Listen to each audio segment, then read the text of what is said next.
барои ташкили муҳоҷирати ғайриқонуниро маъқул донист. Барои муҳоҷирон қайд карда чӣ гуфт? Як рақами WhatsApp дар аввали видео мондагем. Салом ба ҳама нафарҳое ки ҳама рӯза видеоҳои моро тамошо мекунед. Як қонуни наве ки аз ҷониби президенти Русия ба имзо расид, ба маълумоти шумо мерасонем. Агар нафарҳое ки бихоҳед фаҳмидан ки номи шумо дар рӯйхати 120,000 ҳаст ё ин ки не, яъне шумо депортатсия мешавед ё ин ки не, дар ин ҳами рақамҳое ки рӯи экранда мебирояд WhatsApp да бинависонед, номи шуморо проверка мекунанд ва ҷавоб мегардонанд. мавзӯи асосии имрӯзаи мо: президенти Русия Владимир Путин қонунҳои нави умури муҳоҷиратро ба имзо расонид.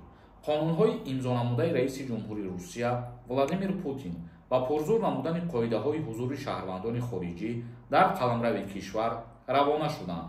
раиси ҷумҳури Русия қонунҳоеро имзо кард ки дигар назорат барои қонунигардонии будубоши муҳоҷиронро пурзур мекунад. дар феҳристи қонунҳои имзошуда аз ҷумла қонун дар бораи манъи қабули имтиҳон аз хориҷиён аз ҷониби муассисаҳои миёнарав, қонун дар бораи эътирофи содир намудани ҷиноят аз ҷониби муҳоҷирони ғайриқонунӣ ҳамчун ҳолати вазнинкунанда мебошад. ҳамзамон кишвардори Русия қонун дар бораи ба таври ғайрисудӣ бастани сайтҳои дорои хидматрасонии ғайриқонунӣ барои шаҳрвандони хориҷӣ дар бораи пурзур намудани ҷавобгарӣ барои ташкили муҳоҷирати ғайриқонуниро маъқул донист.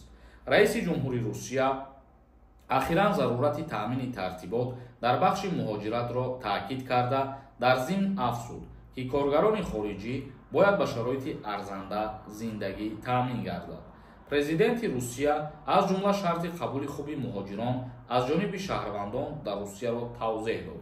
яъне ки аз ҷумла президенти Федератсияи Русия чӣ гуфт? барои қабули шаҳрвандони хориҷӣ дар Федератсияи Русия бояд қабули хуб карда шавад. ва инчунин қонуне ба имзо расид ки мо чанд қа пеш дар ин бораҳо гап задагӣ будем. ин пешниҳод шидагӣ буд чандин вақт пеш.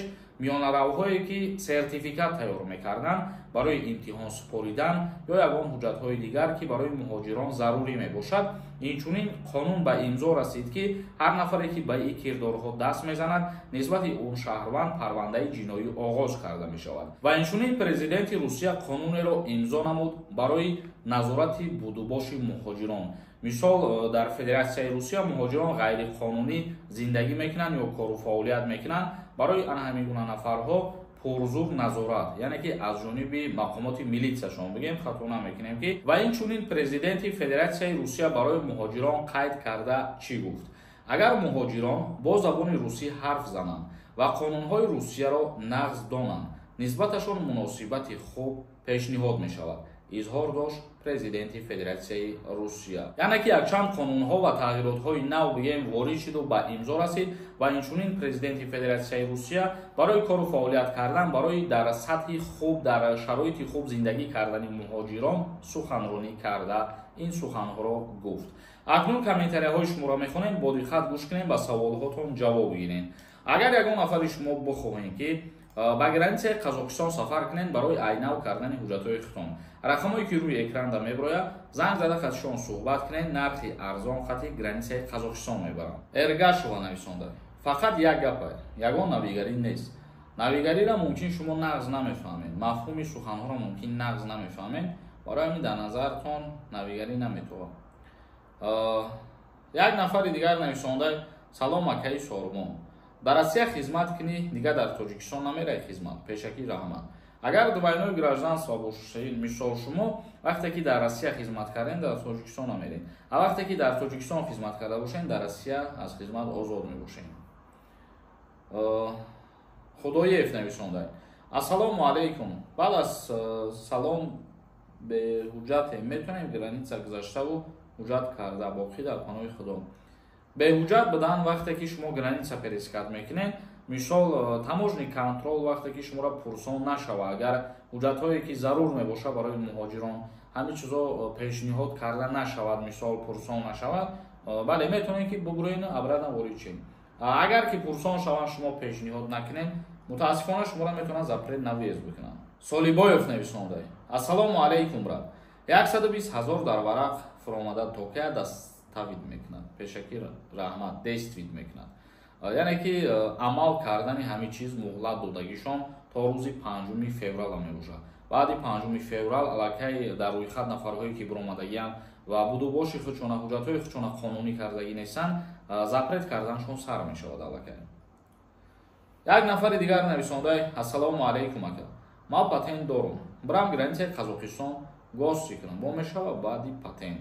агар ки бо айсари нав ворид шидани бошӣ, бале метавонем мигратсиони картаи гозчи бигирем, лекин мигратсиони картаи гозчиро ки шумо дастрас кардем 3 моҳ ҳуқуқ дорем ки дар Россия бесем.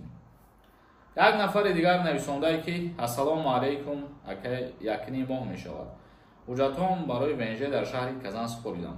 оё ман метавонам ки дар ин муддат аз ин шаҳр ба шаҳри дигари Россия равам? ҳамина ҷавоб медодем.